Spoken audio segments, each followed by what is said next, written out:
Hmm.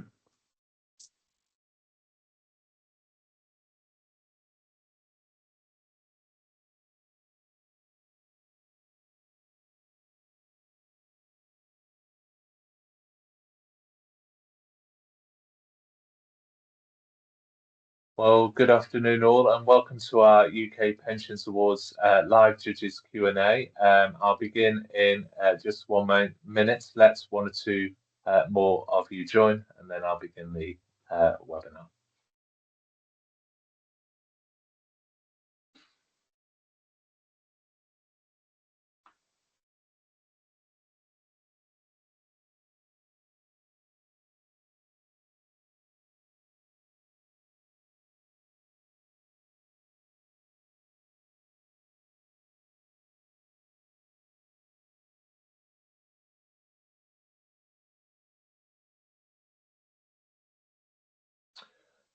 Well, once again, hello and welcome to the UK Pensions Awards live judges Q&A.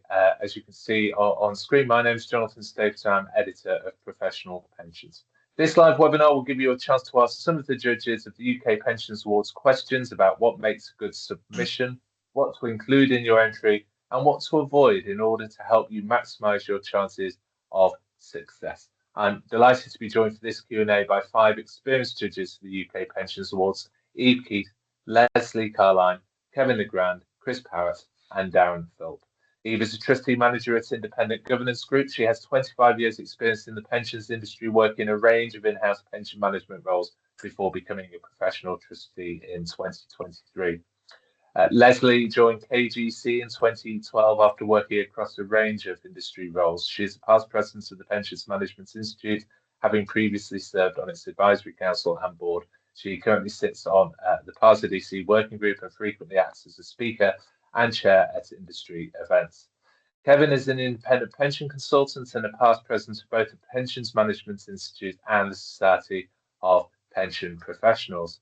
Chris is a professional trustee at Best Trustees, and he was previously head of pensions and benefits at Heathrow Airport and has held senior pension management roles during a career spanning nearly 40 years.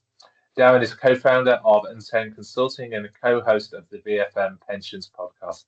He's a self-confessed pensions and financial services geek and has previously held policy roles at organisations such as Smart Pension, the People's Pensions, and the National Association of Pensions Funds. So welcome all. Thank you very much indeed for joining us.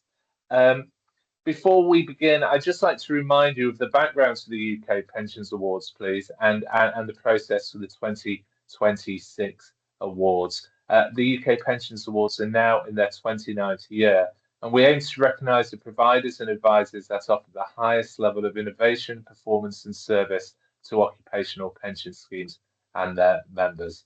To enter the awards, visit the awards website, ukpensionsawards.com, and click the button on the toolbar marked Enter the 2026 Awards. Should you have any difficulties, please contact my colleague Sophia De Palma. Her details can be found on our website and in the entry guidance pack. So as part of your entry, you'll need to submit both an entry form and a 4-page submission for each category you plan to enter. The judges will use these to draw up the finalist list and decide on the final winners. The deadline for receipt of the entries is 5 p.m. on Friday, 23rd of January 2026. That's 5 p.m. on Friday, 23rd of January 2026. So well over a month, 2 months to get those in. We're going to publish the finalist list at the end of March next year, and the winners will be announced at the ceremony on Thursday, 11th of June 2026 at the Brewery in London. As I mentioned, to help you complete your submission, we've compiled an entry guidance pack. This has been sent to some of you already, and we'll make sure you all have it by early next week, along with a link to the recorded version of this webinar. If for any reason you don't receive this, please let my colleague Sophia De Palma know. So again, that should be with you fairly shortly next week. Finally, before we begin the Q&A proper, I just want to remind you all this is an interactive session and you can send in your questions using the Q&A function on Teams. So please do send in as many of those as you can. and I'll make sure judges ask as many of those as we can. So starting off, just putting a few questions to our judges, if I may. What, in your view, makes a good submission? Kevin, can I come to you on that one first, please? Yes, Jonathan. I think a good submission for me tells a story that highlights your strengths and achievements that you want to showcase over the year, but in a clear, coherent, and accurate way. So it should show why you genuinely should be considered for the award, especially when there are often very similar submissions from different competitors. Secondly, be presented in a way that'll make a busy judge want to read it. And thirdly, probably most important, follow the rules and concentrate on what the category is actually looking for. So you need to look at the details in each category to see what that is. Thank you very much indeed, Kevin. Darren, can I come to you next, please? Yeah, very, very similar actually, Jonathan. So the three things I wrote down was that a good award submission tells a compelling story, it proves its claims with evidence, and above all, it makes the judge's job easy. I'm not saying that last one to be lazy. We have lots and lots of submissions to read, and we want to give you points. Yeah, so good, clear signposting is really, really important.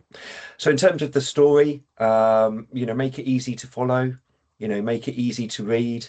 As Kevin says, make sure it's aligned with the award category and make sure that you're answering the questions. Evidence is absolutely fantastic as well, but the context for the evidence is really, really important. So, I'm not an investment professional, I'm not an investment expert. Just giving me a whole list of returns with no context, with no benchmark, and without the why, means that I have to sort of go hunting for further information. So tell me what you've achieved and tell me, why it is good. And the storytelling as well is really, really important. Quite often you can get 15, sometimes 20, sometimes even more categories, entrants within a category. And, it's the interesting submissions that really, really catch the eye. So make it personable, make it human, make it interesting to read. And, that is more likely to make award submissions stand out. Thank you so much, Darren. Leslie, can I come to you on, please? Same question. Thank you. I'm going to obviously agree with both of my esteemed colleague judges. And the three things I wrote down was well signposted. I wonder where Darren got that from. Right. So well signposted. If you think about the categories, there's a series of the categories where you will be judged on service, performance, and innovation. I like to see it sectioned out into those areas. I haven't got time when I'm judging over 60 entries to look for the 40, 30 and 30 points that I want to award you. So if you signpost it and say, right, this section we're going to talk about service, this section we're going to talk about performance, this section, yes, it's linked together in your story, but you have to point it out to us so that we can give you the points that you deserve. Also, evidence, it's got to be contextualized, but also don't put anonymous quotes in. If someone is giving you a testimony to prove something, then they should have a name or something to back it up. So I'm just using that as an example, a testimony.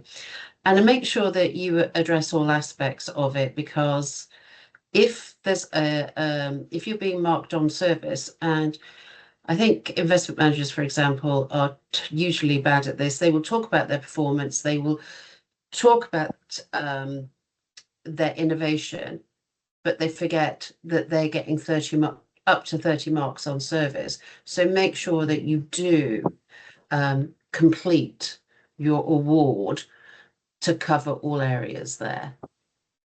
So those are my three bugbears. Sorry, those are my three tips We haven't got onto the bugbears yet, have we? We'll see Oh, it's first.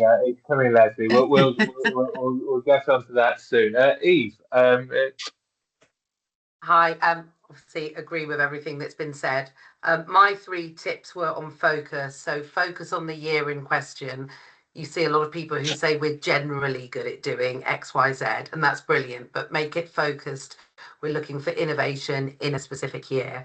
And focus on the category, particularly if it's a kind of DB category. Don't put your DC innovation in there and vice versa. And finally, focus on what makes you stand out, what's innovative about what you're telling us, not your business as usual, which might be excellent, but probably isn't, in your award submission. thank you very much indeed, Eve. Chris, what's your thoughts? Okay, just building on everything that everybody said, which I wholeheartedly agree with. 2 things. One, very minor. Please proofread your submission. You'll be amazed how many people don't. But more importantly, just a big tip from me. If you are entering one of the awards and you are promoting the project that you've been involved with, and quite rightly, you should be proud that you've been involved in it, be honest about your participation. It is quite amazing how many times you read a submission from a firm that says it was our idea, we led on it and we did all the work, only for you then to read the next submission in the same category from another firm who is making exactly the same claims. It doesn't help anybody. To be honest, we can quite easily find out who did what within a particular project. It's quite amazing how many people know others and can ask that question. So be truthful about what your role was and how you delivered on that project and how you made that part of the project happen. Thank you, Chris, and indeed thank you, judges, for that. Leslie, one of your points has raised a couple of questions in the Q&A about anonymous quotes. The question is, some clients don't want their names to be used. Is it better to leave the quote out altogether in this case, or would a descriptor sort of saying a high street retailer or a large DB scheme be at least something that would be some you could latch onto? That would be better. It's got to have something. It just can't be an anonymous member or an anonymous pensions manager. It has to give it some context. So if you've done a project and someone's exceptionally pleased and exceptionally happy with what you've done for them, they should be able to give you something other than they're the pensions manager. It's all about context, isn't it? We've touched on context an awful lot. So saying it is a high-tail retailer is better than saying a group pensions manager. The other aspect here, Jonathan, is the confidentiality of the entries as well. So I don't like to basically, all of the judges treat the information as confidential. It's not used outside the process in any way in terms of the awards. I think there's a question from Lorna, which is, if we do mention a client name, will it be used in any publicity for the event? No, it won't. So, it's not as if this is a public document and it will be splashed all over the websites and that if people do give you a quote and testimonial. I think it just, as Leslie says, it just helps us with that context and it helps us with the credibility of what you're putting in the submission. Yes, and on that point, we get quite a lot of questions about whether submissions are confidential. Yes, they are. They'll only be seen by the judges judging those categories, and one or two people internally here who are organising the awards and using the system. They will not be disclosed publicly. All the information will remain confidential. So I hope that helps with that. Can I just throw one extra comment in, if I may? Yes, of course, sir. I have seen in the past, not recently, but I have seen in the past the same quote from the same individual used year after year after year. If you're going to get a quote, I'd ask, make sure it's relevant for what you are actually putting your submission in for. And if it's something that's happened over the year, it would be great to see the testimonial in respect of that piece of work, not just generally. And can I also add about leading on from the add to that, Chris?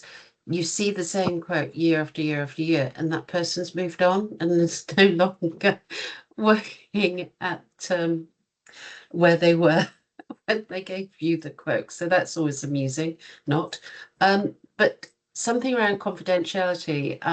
Please don't be nervous. I would not, for example, be allowed to see an entry from one of my competitors. And I think that's important, that you should know there are conflicts of interest policies. And one of the first things that Jonathan asks us before we see any of the entries is, would we have a conflict? And if we do, we don't get access to that entry and have to step out of a category.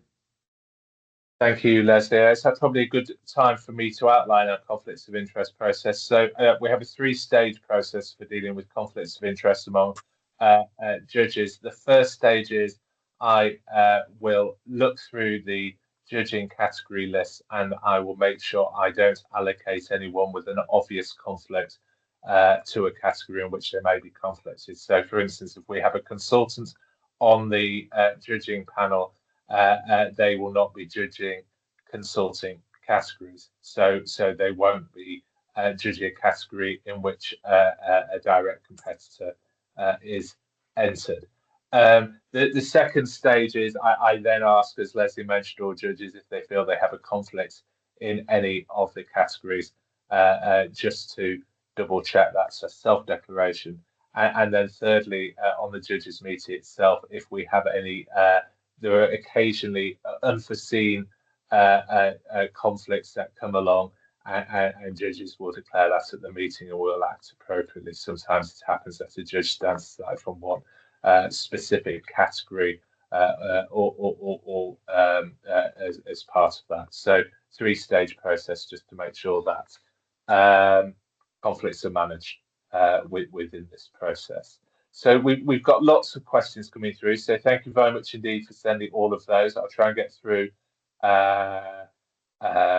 thing. A question here from Catherine. Does video have a place in the award submissions, and how should this be treated within the submissions themselves? Do they increase the amount of points given? Eve, do you have a view on that? Would video help, or would it depend on what the category is and the point made is? I think my general stance would be we all have an awful lot of submissions to read. So where a submission contains lots of links, we're not necessarily going to be able to follow all the links to watch videos or for additional reading. So therefore, it's a good discipline to have the 4 pages that you're allocated, and for all of your content to sit within that. If you link a video, we may watch it and it may be an additional helpful element, but it certainly shouldn't be anything that's your main focus. The main focus should be the 4-page submission. Thank you for that. The caveat being there, I presume that if your big innovation is a video or something like that, yeah, that might be more likely to be watched and viewed, etc. Yeah, it's not a hard and fast rule. It will be more or less relevant, depending on the circumstance. Thank you very much indeed. Coming to another one, Kevin.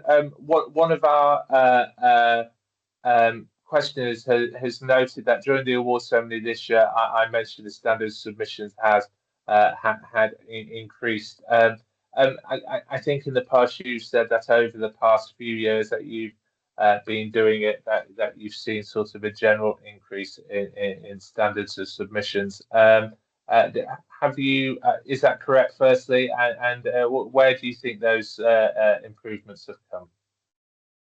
Yeah, it is correct. There has been a big improvement over the years. I think areas where I've seen most improvement is there's much more emphasis now on following the rules.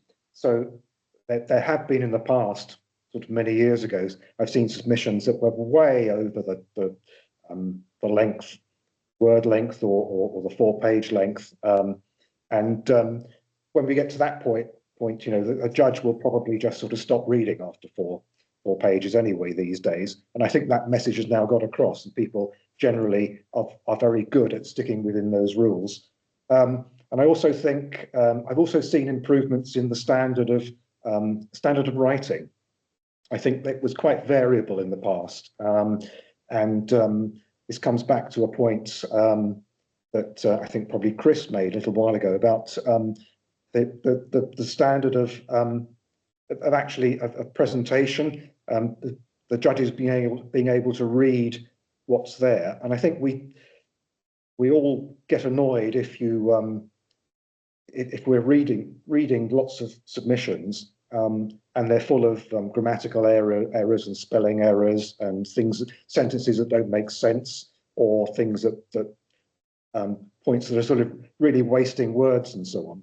And I think, in my experience, that whole area has got a lot better over the years, and I applaud the improvements that people have put in. And it's clear now that the very best submissions that we see have had a lot of work put into them. People have actually looked at them carefully, they've gone through them, and they've been edited properly and looked at from a sort of colleague's point of view. So those, I think, are the key areas where I think we have got a lot better in terms of what we've seen. Thank you, Kevin. I'm going to come to you next, Darren, if I may.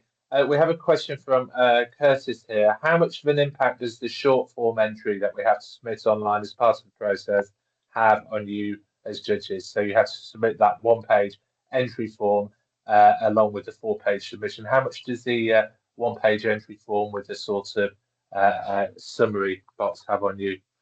I can probably answer this for myself. But other judges do chip in on this, because actually I focus on the 4-page submission.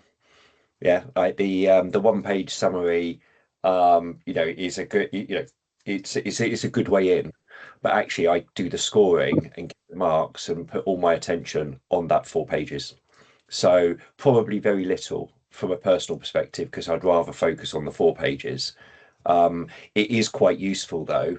When you're, for example, doing the judges meeting, just to have a very high level summary of some of the key points from the submission. So again, that makes my life easier as a judge, which makes me happy. Thank you. Chris, what's your view on that? Pretty similar to Darren. You know, the rules are you've got 4 pages of A4 or 4 sides of A4, not 4 pages, 4 sides of A4 for your entry. I view very much the 1-page entry or 1-page document as being an entry into it. I will read it, and I will read that 1 page again before we have the judges meeting. And if reading that 1 page prompts me to go and look at the entry itself again, just to remind myself of certain things, then I'll do that. But the primary focus should be the 4-page entry. Thank you very much indeed, Chris. I'm going to break in here with some reminders of general information. What should I do with my completed submission and entry form? All those need to be uploaded onto our website at ukpensionsawards.com. The length is the length file size set in stone? Yes, 4 pages, 4 sides of A4 in length. And in Microsoft Word or PDF file format, please. Obviously, as you've heard, our judges are incredibly busy people. If it's in a format that makes it difficult for them to open, it is going to sort of make it more difficult for them to give you marks. So we talked about supporting documentation and information alongside the submission. Yes, you can include it, but as to whether judges will read vast amounts of information outside the submission, it is a different point. Try and keep as much as possible inside the submission to ensure it's read. Question we're often asked. We're often asked if, for instance, a deal completing in January 2026 can be counted for the awards. My view is yes, if the majority of the work towards that has been completed within the year and you are very clear about what has happened during the year. So it's probably a point to make, and I think we were talking about this earlier, that judges, there is an institutional memory among judges, and some judges will have judged the same category in previous years, and may well remember that entry last year happened to include the exact same thing as the entry this year. So I think you just have to be honest about that. I think would you agree, judges? Yeah, no, 100%. A real bugbear of mine. Lovely, thank you very much indeed. We have another question from Curtis here. How do you distinguish an award winner in comparison to, say, the top 3 entries? I think at this point it might be useful for me to say how we score and how we come up with sort of the overall scores. So the judges all look through the submissions independently and then send in a list of their top 6. I will take those top 6. I will then convert them to points. And then we come up with a sort of league table according to judges' scores. We then discuss those at the judges' meeting. It's not necessarily the case that the top scoring candidate will end up being the winner. Often it happens, especially if it's a runaway favourite of the judges. But certainly the discussion usually centres around perhaps the top 3, 4 scored entries in each category, and then goes from there. Eve, could you sort of perhaps talk through that process and how we sort of discuss and sort of get down from our sort of favourite few to the last one, how you see that from your experience? From the judges' meeting, yeah. So as you say, Jonathan, there'll be some categories where we've all picked the same top 1 or 2, so that's really easy and we don't spend the time there. But then there'll be categories where we have quite a wide difference in how we have marked the different entries. So then we have a really good, thorough, useful debate about why we think an entry was particularly good or not so good, and try and kind of probably persuade the rest of the judging group to come round to our way of thinking, and then kind of collectively agree on our top 3 in that case. Thank you very much, Eve. Leslie, you agree with that? That's how. I do agree with that. The judges' meeting can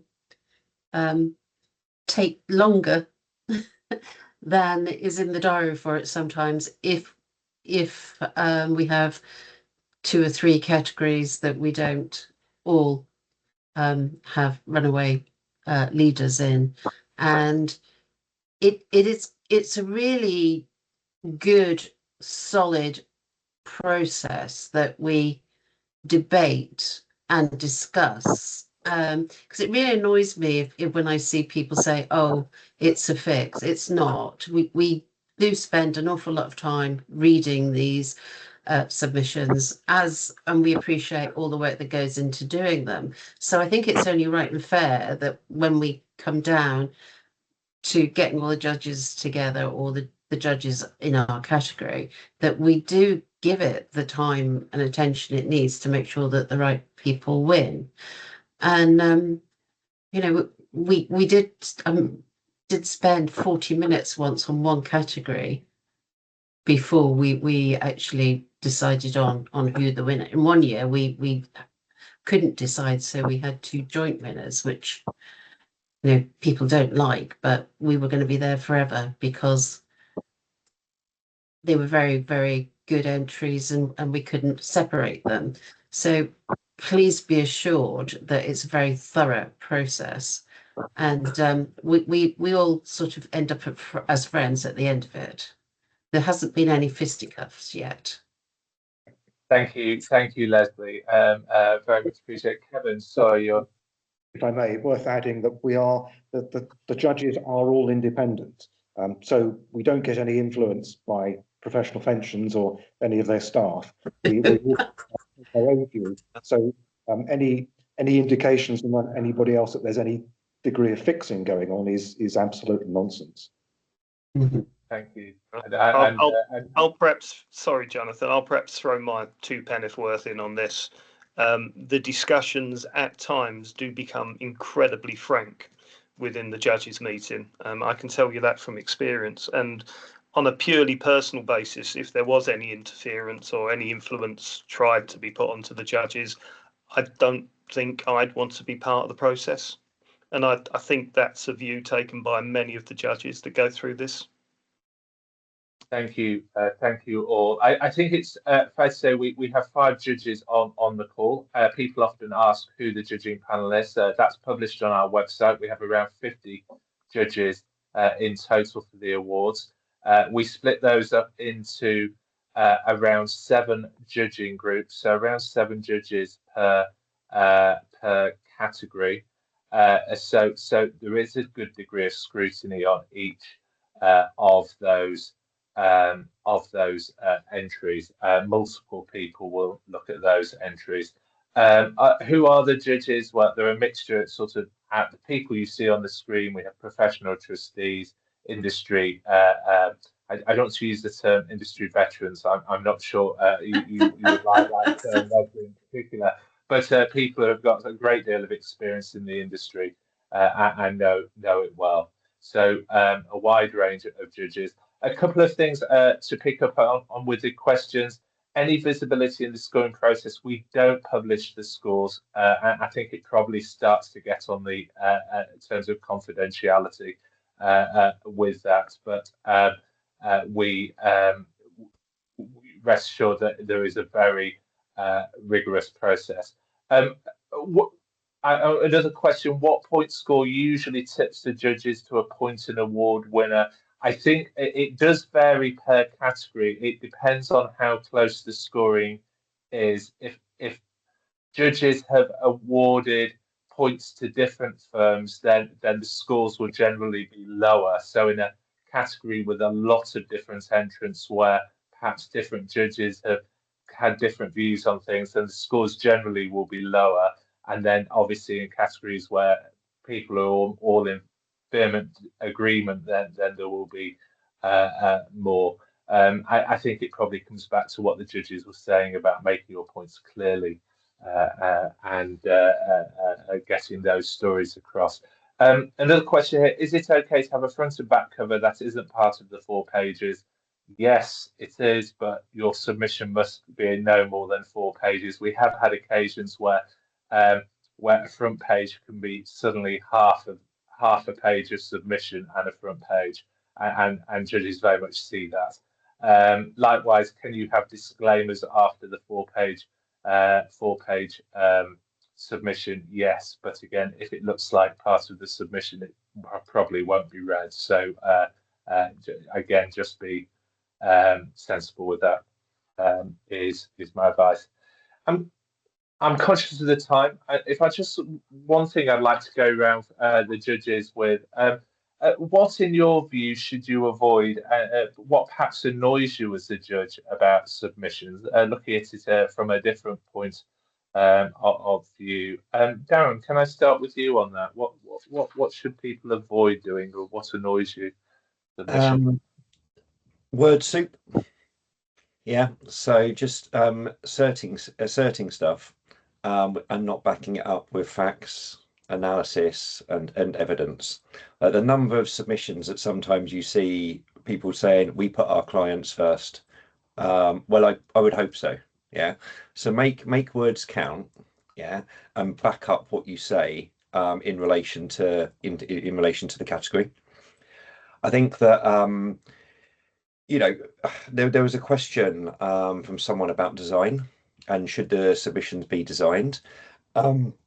Personally, I don't give marks for design, but if it makes it easier for me to read, yeah, then that helps me give you marks. So reading like 4 pages of really, really tight, crammed in prose, yeah, is harder to do than something that is well designed, clear, engaging, to use Leslie's words, well signposted, that makes it easy to give those marks. So do think about the presentation. I'm not saying you need to spend lots and lots of money getting it wizzily designed, yeah, but actually just thinking about what an engaging document actually looks like is really good. I think my final thing is jargon, yeah. Like we're all industry experts in our own right and in our own sort of areas, but because of the conflicts policy, we will quite often be judging areas that isn't sort of in our main expertise. Yeah. So do explain things. Assume a level of knowledge and assume a level of industry knowledge. Like if you read professional pensions, we all read professional pensions religiously, Jonathan. You'll be glad to know. So we know what's going on. We know what the key debates and we know what the key discussions are. But if you're talking technical stuff, yeah, if you're talking stuff that is quite niche, yeah, do explain it. Because what we haven't got time to do is to go around, hunting around on the internet to understand what various concepts and various words actually mean. We judge it on the submission. Thank you very much, Darren. Chris, what annoys you? What irks you as a judge? What should people avoid? I'll agree with Darren about the presentation. I mean, it's your 4 pages. You put in it what you think you should put into it, but don't use a font size of 6 or 5 because that's not going to get you anywhere. If you're going to put graphs in, make sure they're readable. Don't put a small graph in that's just a scattergram. What's the point of that? I mean, be sensible and be reasonable about why it is you're putting things in. And I'll come back to the comment I made right at the very start. Proofread the thing. It's a real basic step to take through all of this, or show it to somebody else. Just let a fresh set of eyes see it. It's quite amazing how many things we see that's full of errors, as Kevin has mentioned. And the last one is, don't make claims that you can't substantiate. Thank you very much, Chris. Eve, what are your views what to avoid? What annoys you? I have mentioned not overly using links to supporting documents because we have lots to read and we won't necessarily have the time to read them. I think not an irritation, but something I do see that I think is a shame. If you've done something particularly great and innovative in the year, use that as your entry. I think sometimes people then try and put 2, 3, 4 things they've done in the year in the same entry to try and kind of widen the scope, but actually it dilutes from the really good thing you've done. Make it about what you want to shout about and own that. Thank you. Leslie. I suppose sometimes I wonder why people are entering the category when I'm reading the response, and you think this should not be in this category, it should be in a different category. So I think very carefully, if you're putting multiple submissions in, that you are doing it because you have something to say and something that is worthy of winning, rather than doing a blanket approach, hoping that one will win you something. So it's better to put your time and effort in a smaller number, well thought out, tailored to that category, rather than taking a generalist view and entering it in everything. Because it's very irritating when you because we do judge multiple categories and you can get the entry and it's almost word for word the same as one you've read in another category. So make sure you're entering for the right reasons and put the effort into it. Thank you, Leslie. Thank you very much indeed. Kevin, anything to add at all? I think I agree with all of that so far, but I would just sort of pick out things like don't do a data dump. Don't just drop things into the submission and expect me to actually fight my way through it to try and work out what the message should be that I should take out of it, as Darren has mentioned before. And also, we get to see a lot of submissions, and particularly the areas that are the categories that are hotly contested, we can see up to 20 perhaps submissions on the same category.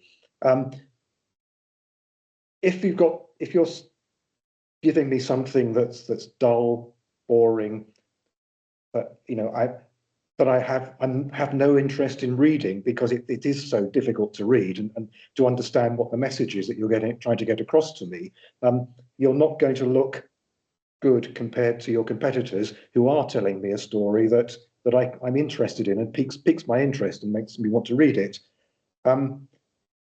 So that comes back again to the think about the judge, think about, like all good pieces of communication, think about the reader and what they're looking for from the piece of communication that you're giving them. And I would add actually one other thing that we haven't covered so far is grammar, spelling, that sort of thing. And if it's quite sloppy, if you've got sentences that don't make sense, paragraphs that don't make a point and so on, not only is that sort of irritating, but it also, I think, tells a story in terms of the amount of effort that's been put into actually doing that submission and how serious that submission is going to be taken, how serious it's going to be taken. Thank you very much indeed, Kevin. One interesting question here: does the size of the firm play any role in the judging process? For example, if a smaller firm is competing against a larger industry players. Chris, what's your view on that? I know it's sometimes discussed, certainly in these calls, as to how judges can see the difference between small and large firms. I mean, from purely personal perspective, it doesn't make one iota of difference to me. It's basically, what have you done? What have you done that makes you deserve to be the winner of an award? I don't care if you're global or you're, a regional-based firm. That doesn't matter to me. It's what have you done that makes you stand out to be a winner of a certain category. Can I come in on that, Jonathan? I'd 100% agree with Chris. And I think the clue is in the title of the awards. Yeah, UK and pensions. So quite often, you might get, and I think this goes to this question, you might get a large law firm that talks about some of the stuff that it's doing from a diversity point of view or staff training point of view, and it's talking about what it's done globally. Yeah. And there's no evidence as to how it relates to UK and pensions. Yeah. So just focus on the fact that it is the UK pensions awards and focus on the category in question. And I think that can potentially be a great leveler when it comes to sort of looking at the impact. And that's what we're judging as judges. Can I add something as well? Sorry, Jonathan.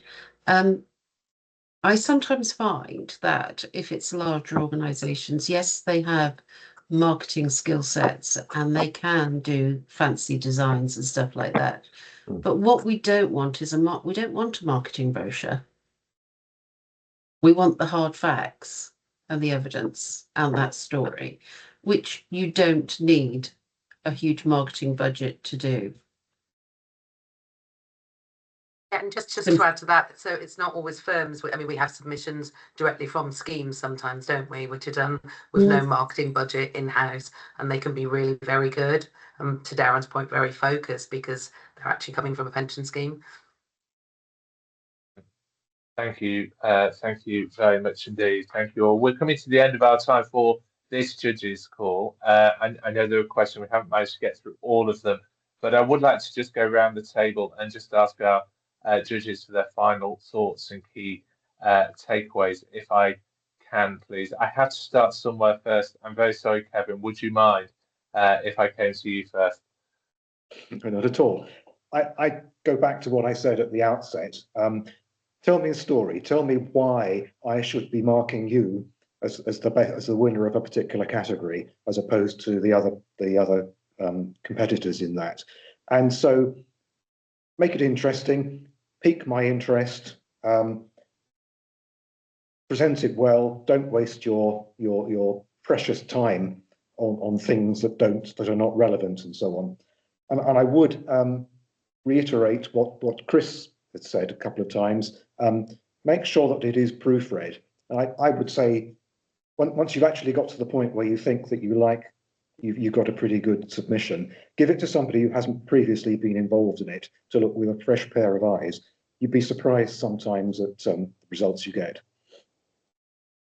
Thank you, Kevin. Chris, coming to you next, if I may, please. Just a couple of final points for me. If in your submission you're going to make claims about something you did in 2010, think about, is that really relevant in an awards process 15, 16 years later?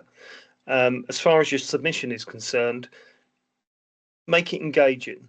I mean, I will always take a simple stance of, tell me what you do and how you do it and what makes you different. That's my lot. Thanks very much. Darren. Yeah, just building on what Chris said, I'd just make it interesting. Like, we're quite often, Jonathan, you make us read through 60, 70, odd submissions. It takes a long time to do it properly. Being entertained, making it easy to read, and genuinely make it engaging and tell stories. They're the ones that stand out for me. Eve.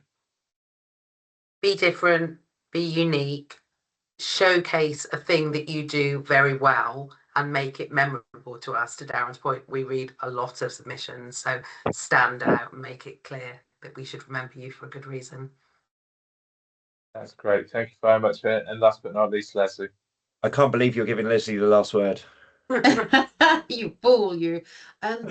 What I would say, and Jonathan's probably going to, well, Jonathan's not going to kick me under the table for this, but I really think you should take a step back and think about the categories that you're entering. Have you done enough to justify entering that award? Don't enter everything just for the sake of it. Choose your entries and put your time and effort into those categories, but make sure that it's clear, concise, signposted, is evidenced, and you have context in there so that we understand it. And other than that, good luck to everybody, I think. Thank you, Leslie. Really appreciate that. Thank you to all our judges. I'm afraid that's all the time we have for this Q&A. Just to remind you again, to enter the awards at www.ukpensionsawards.com if you haven't already. And to remind you that the deadline for receipt of entries is 5 p.m. on Friday, 23rd of January 2026. A huge thank you again to all the judges that have joined us on this call: Eve Keith, Leslie Carline, Kevin LeGrand, Chris Parrott, and Darren Philp, for all your time today. And thank you to all of you for dialing in. Good luck with all your entries and all the best for Christmas and the new year when it comes. Thank you very much indeed.